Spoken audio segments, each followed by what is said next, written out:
Сайн байцгаана уу? 2025 онд эсэлтийн ерөнхий шалгалтыг англи хэлээр авах гэж байгаа дүү нартай энэ хичээлийг ажин сэтгэлээсээ бэлтгэн хүргэлээ. За хэдүүлээ 2024 онд эсэлтийн ерөнхий шалгалтанд орж ирсэн англи хэлний тестийг ажиллаж үзье. Тэгээд дурмуудыг нь баг багаар тайлбарлаад явах болно. За ингээд шууд хичээлдээ орцгоё. A хувилбараас эхэлсэн. За эхний хэсэг нь grammar буюу дүрмийн хэсэг үт юм лээ. За эндээсээ хэдүүлээ эхлэе. За нэгдүгээр асуулт. We didn't have blah blah blah luggage, just two small bags гэж байна. За энэ дээр бид нарыг ямар дүрмийг мэдж гэнэ үү мэдэхгүй байна уу гэдгийг шалгаж байгаа вэ гэхлээр uncountable and countable nouns-ыг мэдж байгаа хэсгийг шалгаж байгаа. За countable nouns гэдэг нь тоологдож болох нэр өгнүүд. За харин uncountable nouns гэдэг нь тоологдож болдоггүй нэр өгнүүд гэж байна. За энэ ч жишээ бичсэн байгаа. Хүмүүсийг тоолж болно people, papers жишээлбэл хэдэн цаас байна тоолж болно тий. За сандалч байт юм уу, алимнууд ч байт юм уу, хэдэн өрөө байна, хэдэн ном байна гэдэг ч юм уу. Эсвэл хэдэн цаг, хэдэн өдөр гэдгийг тоологдож болдог. За тэгвэл асуух өгүүлбэр нь хэдэн ширхэг буюу how many гэдэг асуултанд хариулагдана. За их гэвэл many, цөөхөн гэвэл few, за нэг ширхэг бол a, an гэж өгүүлбэрт хэлж явна. За асуух өгүүлбэр нь how many шүү. За how many people, how many apples, how many books гэж явж болно гэсэн. Тэгэхээр олон хүн байна гэвэл many people. За хэдхэн ширхэг өрөөтэй гэвэл хэдхэн ширхэг ч шиг хэдхэн өрөөтэй гэвэл few rooms гэд ингээд явна гэсэн. За тоологдож болдоггүй нь одоо is ч гэдэм үү те эсэн жихээр ус, цаг хугацаа, мөнгө төгрөг, үс, талах, glass, за тэгээд хүний сэтгэл хөдлөлийг тоолж болохгүй. Нэг ширхэг уур байна, хоёр ширхэг адж байгаа л гэж тоолж болохгүй. Гэхдээ нэг хэр их гэдэг асуултаар асууж болно тий. За энэ how much гэдэг асуултыг тавьж болно. За хэрвээ маш их гэж хэлэхээр бол much гэдэг үгээр хэлж болно. За бага зэргийн гэвэл little. За a, n хоёрыг ашиглаж болохгүй. За энэ маань за энэ дээр нэг гайхаж байгаа юм байгаа. Цаг хугацааг яагаад тоолж болохгүй юм бэ? Цагийг тоолж болно, сарыг тоолж болно. Гэхдээ I've spent much time on this. Маш их хугацааг гэж ярина. За тэгэхээр энэ монгол хэлнээс арай өөр нь тоологдож болохгүй доор тийм ээ. За яг монгол хүн бодохдоо мөнгийг тоолж болно шүү дээ. Мөнгийг чинь ингээд 10,000 төгрөг, 20,000 төгрөг гэж тоолж болдог штэ гэвэл за тэгвэл надад 5 мөнгө байна. 5 ширхэг нь 20,000-ын дэвсгэрч ч юм уу өөр ээж болно штэ.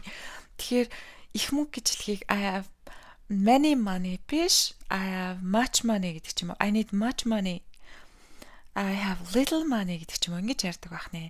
За тэгээд энэ money-ны асуулттайгаа яагаад хамаатай юм бэ гэхээр за luggage гэдэг зүйл маань за түрүүн одоо нөгөө мөнгийг монгол хэл дээр ингээд тоолж болдог юм шиг санагдаад байгаа ч гэсэндээ англи хэлэнд тоолж болохгүй байгаа юм байна гэдэгтэй адилхан хитэн ширхэг luggage гэдэг маань одоо ачаа штэ тий ингээд за тэгвэл надад их ачаа байна гэж ярьдаг. Олон ачаа байна гэж ярихгүй. За just two small bags. Хоёр цүнхийг бол тоолж болж байна. Гэхдээ ачааг тэр чигтэн тоолж болохгүй. Одоо хэдэн грамм ч юм уу, хэдэн килограмм, хэдэн тонны бараа байна гэж хэлэх болохоор бид нэр much гэдгийг авах нь зөв хариулт юм байна. Гэхдээ энэ дээр хамгийн одоо эвгүй нь гэвэл за эвгүй ч яах хүний толгой эргүүлэх юмныг орж ирж байгаа. Тэр нь болохоор зэрэг ани гэдэг асуулт үг ороод ирсэн байгаа хгүй. Тий хариултан дээр нь энэ яагаад толгой эргүүлж болох вэ гэвэл надад тийм юм байна гэдгийг одоо бид нар хэлэхийн тулд I have some luggage гэж хэлдэг. За тэр нь болохоор зэрэг хит хитэн тийм одоо мэддэхгүй байгаа тоог мэддэхгүй байгаа килограммыг заавал надад 2 кг төмс байна гэж хэлэхгүй I have some potatoes гэж хэлдэг. Гэхдээ үгүйсгэх хэлбэр дээр буюу болон асуух хэлбэр дээр нэг ямар нэгэн тийм юм байхгүй гэж хэлэхэд we didn't have any luggage гэх нь 100 юм а гэж англи хэлний заадаг. Гэхдээ just two small bags гэд хариултын ер нь бол огт байхгүй биш байгаа юм байна гэдгийг оруулаад ирчихсэн болохоор We didn't have much luggage, just 2 small bags гэдэг нь зөв хариулт нь юм шүү. За 2 дугаар асуулт руу оръё. No one wants extra homework tonight. За ард нь ямар асуултын тэмдэг байх вэ? За хариултуудыг харахаар бид нэр question tag гэдэг дүрмийг хэрэглэх юм байна. Question tag гэдэг маань тийм бидтэй ер нь бол цаад хүн нь өөртөө ч санал нэгдэж байгаа эсхийг одоо мэдмээр байвал бид нар энэ question tag-ыг ашигладаг тийм.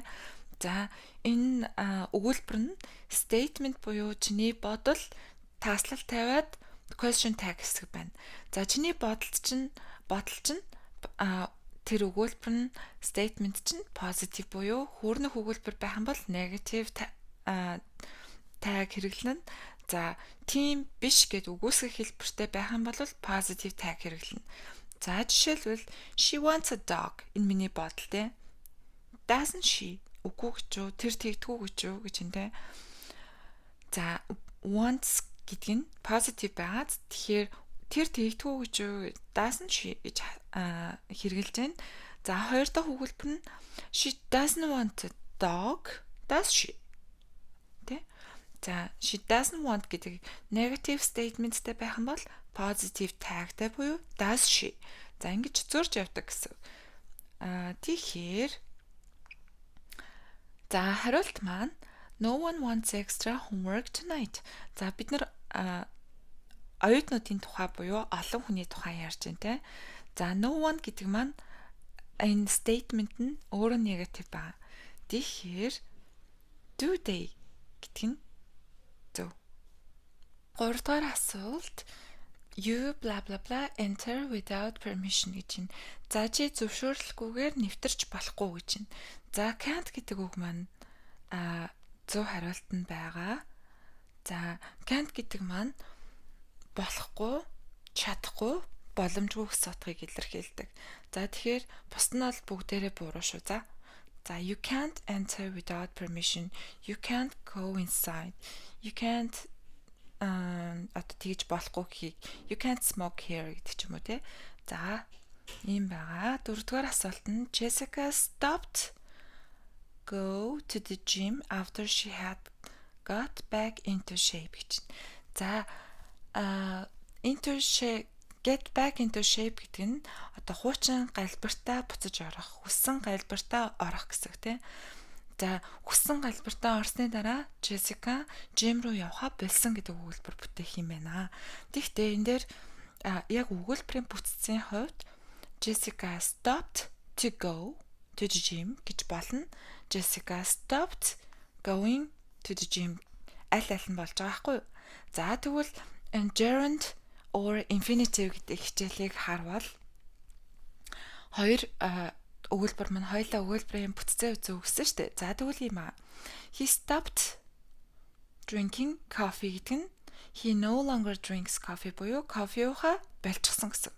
He stopped to drink coffee гэж хэлвэл to drink гэж хэлвэл he took a break so he could drink coffee.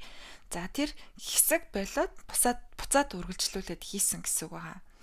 За stopped гэдэг үгийн араас үйлөг нь ing авсан бол тэр үйлдэлээ болсон, зогсоосон, ямар нэгэн хийдэг юм байсан тий. He stopped smoking. He stopped driving. Юу гэдэг чинь тий. He stopped speeding гэдэг ч юм уу. Тэр үйлдэлээ хийдэг байж байгаад болсон гэсэн утгаараа. За тэгэхээр зөв хариулт маань Jessica stopped тэр өөрхөн галбартаа орсон болохоор явхаа болж байгаа, зогсож байгаа учраас going гэдэг нь зөв байгаа шүү. За 5 дугаар асуулт нь my mother is an interior designer. За тэрэн шиг энэ шиг гэж хэлхийг юусэн like me. I'm an interior designer like my mom. Тэрэн шиг гэж хэлэхэд зүгээр like-ийг авдаг. Гэтэ энэ as me, the same, similar гэдэг дандаа ингээд нөгөө байж болохоор санагдахаар өгнөд байгаа. Гэхдээ тэрэн шиг энэ шиг гэж хэлхийн тулд за зөвхөн like-ийг авдаг. За as I do гэдэг ч юм уу ингэж хэлвэл бас яг уу байж болно. За the woman has a за энэ дээр нэг дүрм орж ирж байгаа. За нэр үгээ татдагч байгаа тэмдэг нэрүүд байгаа тий. За тэмдэг нэрүүдийг бид нэр одоо ямар ганцхан ширхэг обжектыг олон тэмдэг нэрээр тодорхойлж болно тий. За дараал нь эхлээд opinion буюу чиний бодол санаа, size, age, shape, color, origin, material, purpose, noun. Ингэж энэ дарааллын дагуу хэлдэг. Тэгэхээр opinion буюу чиний бодлоос ихсэн хариултаа хайж болно. За тэгэхээр funny гэдэг нь чиний л хувьд funny байгаа шүү дээ. За дараачих нь size байна уу, age байна уу? За эхлээд size нь орох болохоор short буюу богинохон. Funny, short, age нь old, тэгээд material нь leather гэж орж иж байгаа тий. За ингэж хийх нь зөв юм аа. 8 дахь асуулт. She had two choices. За түүнд хоёр сонголт байсан. Neither of blah blah blah was affordable. За энэ дээр neither of гэд алиг нь авах вэ гэж байна. За энэ дээр бол clauses гэдэг relative clauses гэдэг дүрэн байгаа. За clause буюу who, whom, whose, that, which, where. Эдгээр үгнүүдийг яаж ингэж өгүүлбэрийн голд ашиглаж болдог вэ? Энэ бол асуух WH-тэй үгнүүд байгаа. Яаж ингэж өгүүлбэрийн голд ашиглаж болдог вэ гэхээр одоо ямар нэгэн өгүүлбэрийн ихэнх хэсэгт ямар нэгэн нэр үг байгаа. За тэр нэр үгийг олно заяа. За тэрнийхэн талаар нэмэлт мэдээлэл өгөх шаардлагатай болохдоо бид нэр за хүний тухай ярьж байвал who гэд ямар нэгэн it гэдэг эзэмийн тухай ярих гэвэл which гэд газар байршлын тухай ярих гэвэл where за хинд би түнд тийм өгнөө whom гэдэг ч юм уу те ингэж ашигладаг байгаа. За бидний одоо энэ дээр харагдаж байгаачлаа бидний хайж байгаа нэр үг болохоор зэрэг энэ two choices гэдэг энэ үг байгаа. За энэ маань нэр үг нэ. За тэгэхээр бид нэр it гэдэг эзэн бит зүйлийн тухай ярих байгаа болохоор which-ийг сонгоно. За neither of which гэхээрээ энэ хоёрын аль нь ч биш гэсэн үг. Affordable гэдэг нь худалдаа авах боломжтой одоо тийм мөнгө хүрэхээр гэсэн үг. За тэгэхээр түнд хоёр боломж байсан. Тэгтээ аль нь худалдаа авах боломжгүй байсан. Was affordable гэж neither of тийм neither of which гэхээр аль нь ч тийм байгаагүй гэсэн үгүйсгсэн хэлбэр болчихж байгаа. За дараагийн 9 дугаар асуултыг харъя. Mother asked where have you been yesterday? За ээж нь асуусан. Юу гэж асуусан бэ гэхээр where have you been yesterday? Өчтөр чи хаана байсан бэ буюу present perfect цаг дээр асуусан байна. За энэ маань reported speech гэдэг төрөмөс нь. За reported speech нь яадаг вэ гэхээр direct speech буюу зүгээр хэлж байгаа зүйл нь I am tired гэж хэлсэн. За тэгвэл тэр тэгжээлээ гэж одоо найзтайгаа хобоцтой ч юм уу тэр тэгж хэлсэн гэж ярихтаа she said that за that орсон ч болно орохгүйсэн ч болно. She said that she was tired гэж хэлдэг. Энэ нь яаж байгаа юм бэ гэхээр present цаг дээр хэлсэн зүйлийг past цаг дээр болгож өөрчилдөг. За тэгэхээр reported speech нь where have you been yesterday гэж асуусан юм дээ. За тэгвэл өчигдөр гэдгийг the day before болгож өөрчилнө. Яагаад гэвэл өмнөх өдөр нь чи хаана байсан бэ гэж асуусан гэж ярих гэдэг байгаа шүү дээ. За тэгэхээр mother asked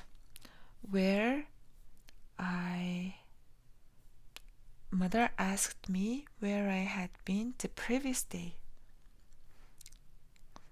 За ээж намайг өмнөх өдөр хаана байсан бэ гэж асуусан. The previous day, the next day гэж хэлсэн үгүй юу?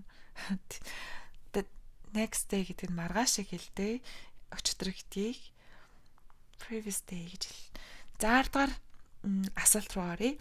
I didn't apply for the job. Blah blah blah that I had the necessary qualifications. Надад одоо тийм хэрэгтэй чадварууд нь байсан ч гэсэндээ би энэ ажилд apply хийгээгүй гэдэг өгүүлбэр болох юм байна. За энэ нь тэр одоо надад тийм хэрэгтэй чадварууд нь байгаа гэдэг фактыг үл хамааран гэсэн утгаар орно. Заавал хамааран гэдэг нь despite the fact that I had the necessary qualifications. За despite the fact гэдэг нь although гэсэн үг те. Even though ч юм уу. Хэдийгээр тийм ч гэсэндээ гэсэн утгаар орж байгаа. Хэдийгээр тийм ч гэсэндээ би энэ ажилд apply хийгээгүй гэсэн үг байна. За despite the fact гэдэг нь you can often replace it although even though. Okay. За дараач нь 11-д did I tell you about Paul and Karen? За би ч Colin, Karen хоёрын тухай ярьлаа. Тэгээд тэр хоёрт юу тохиолдсон бэ гэхлээр за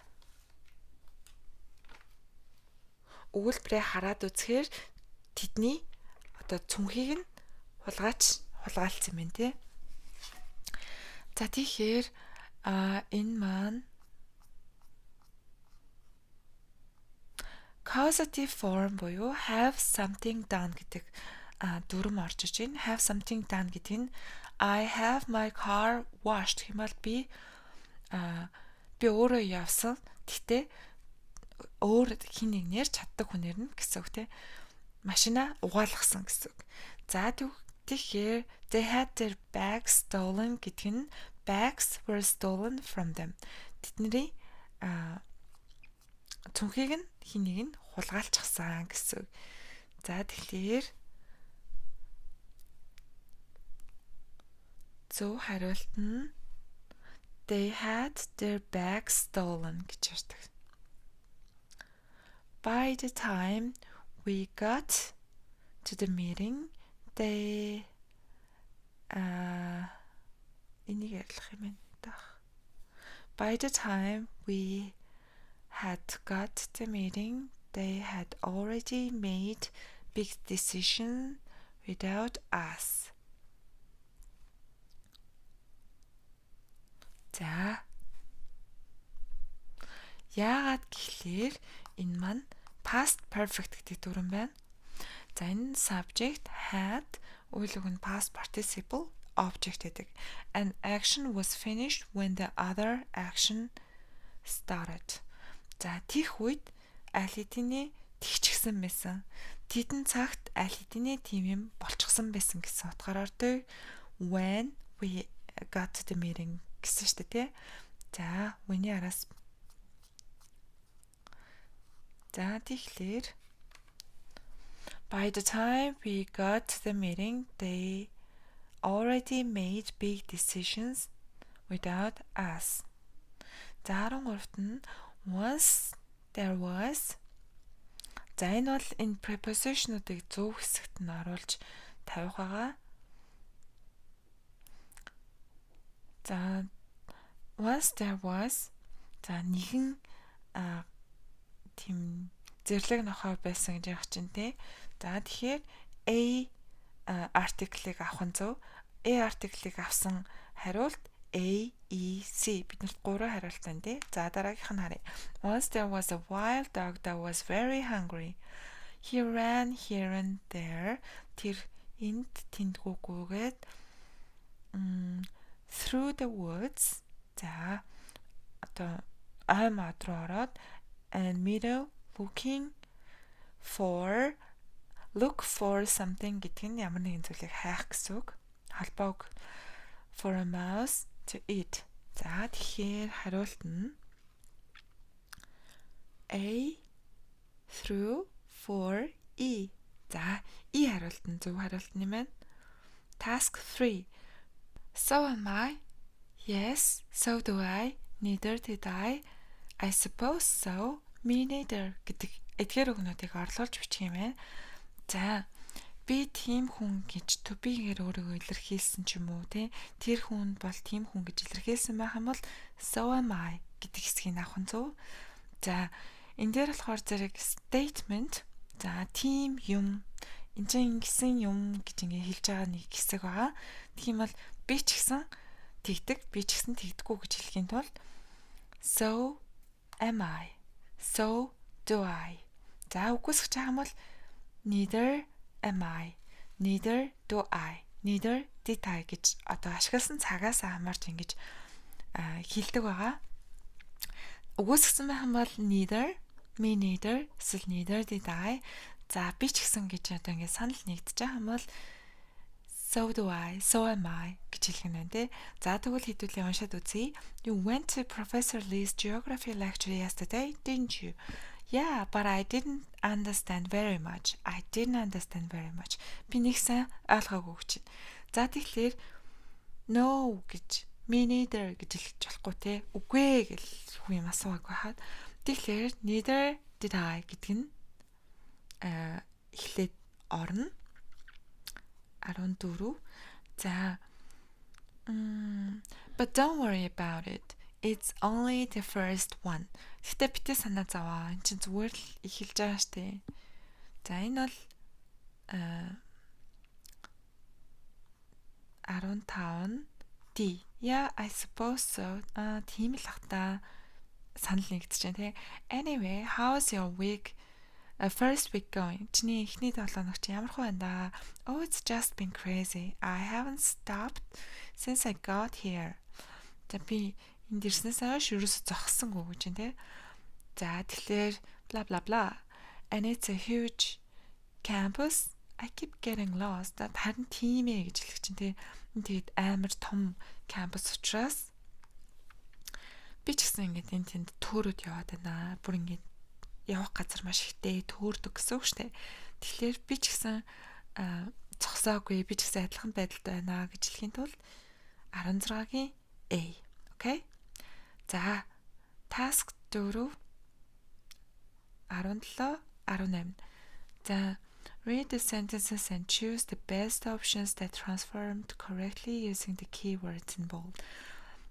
За, when did you buy your ticket? За, since гэдэг нь ямар аль одоо өгүүлбэрийг нь илүү сайн илэрхийлж байна вэ? Эсвэл he hasn't traveled abroad for years гэдэг нь time. Хизээ одоо цаг хугацааг нь илэрхийлнэ гэсэн үг.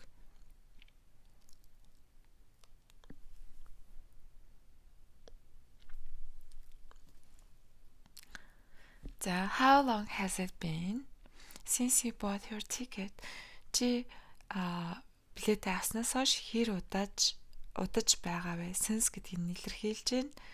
За дараагийн нь he hasn't